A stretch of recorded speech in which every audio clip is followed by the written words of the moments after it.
Una de las cosas que siempre hemos reivindicado en este canal es que la filosofía tiene muchos elementos prácticos que nos pueden servir en nuestro día a día. Otra cuestión de la que me gustaría hablar también es la importancia de la filosofía a lo largo de la historia.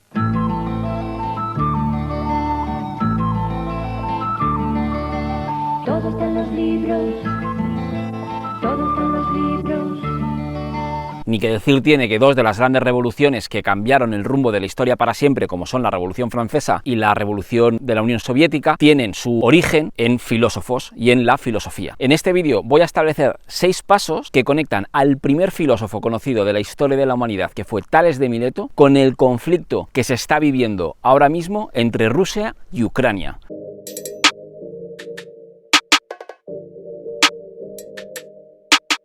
Comenzamos el primer paso hablando de Tales de Mileto, el primer filósofo. Los filósofos presocráticos lo que veían era que el mundo iba cambiando y que las cosas eran diferentes. De todo esto dedujeron que tenía que haber una sustancia primigenia que fuera el origen de todo, y además esta sustancia tenía que estar presente en cada transformación y en cada objeto. La escuela de Mileto propuso que ese arjé pues sería el agua. De Asia, Guy, con el poder del agua. Segundo paso, Heráclito, otro filósofo presocrático que también buscaba el arjé, pero Heráclito propuso que en realidad lo que pasaba y el origen de todos los cambios que vemos es que vivimos en un permanente conflicto entre los opuestos. Propuso este arjé, esta sustancia primigenia sería el fuego. De Norteamérica, Wheeler, con el poder del fuego. Quedaos con este aforismo de Heráclito: Polemos pater Panton. ¿Qué significa? Que el conflicto, la guerra, es el padre de todas las cosas. De Heráclito vamos a dar un tercer pasito y vamos a llegar ya a Hegel.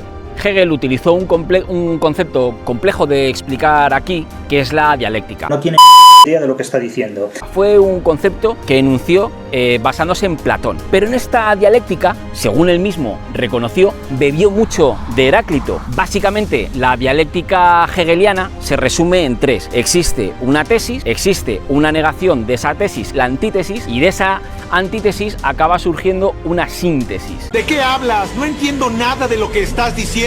Esto, por ejemplo, lo vemos mucho en el método científico. Se enuncia una teoría, de repente aparece algo que no encaja con esa teoría, que sería la antítesis, y de esa negación de esa teoría surge una nueva, que sería la síntesis. Y así estaría esa evolución científica moviéndose constantemente. De Hegel pasamos a Marx. ¿Qué decía Marx? Pues aquello de que la lucha es el motor de la historia. Es pura dialéctica hegeliana. El matiz es que Hegel era idealista y Marx es materialista. La dialéctica de Marx está basado pues en lo material, en lo que puedes tocar, en la tangibilidad, como es la lucha de clases. Marx básicamente cogió esta idea hegeliana e interpretó que la historia de la humanidad pues está basada en el permanente conflicto. Patricios contra plebeyos, amos contra esclavos. ¿No recuerda esto también un poco a ese aforismo de Heráclito? Polemos pater Panton. Llegamos al quinto paso, Lenin.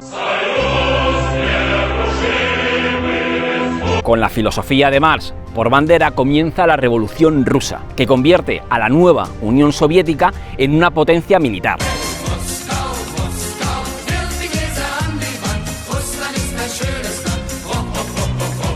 Ucrania, que se había separado de Rusia momentáneamente en 1917, vuelve a integrar la Unión Soviética en 1920. Con la caída de la Unión Soviética, y aquí ya llegamos al sexto paso, desaparece la Unión Soviética, aparece Rusia con un sistema capitalista, y ese mismo instante es el origen del conflicto Rusia-OTAN-Ucrania. Ahora la gran pregunta: ¿se hubiera dado esta guerra entre Ucrania y Rusia si no hubiera existido Tales de Mileto? Para responder a esta pregunta voy a utilizar el comodín del gran Carl Sagan, que decía que son tantos los factores aleatorios que nos han llevado hasta aquí, que si reiniciáramos la Tierra exactamente en las mismas condiciones, es probable que existieran unos seres tan complejos como nosotros, tan inteligentes como nosotros, pero en ningún caso serían humanos.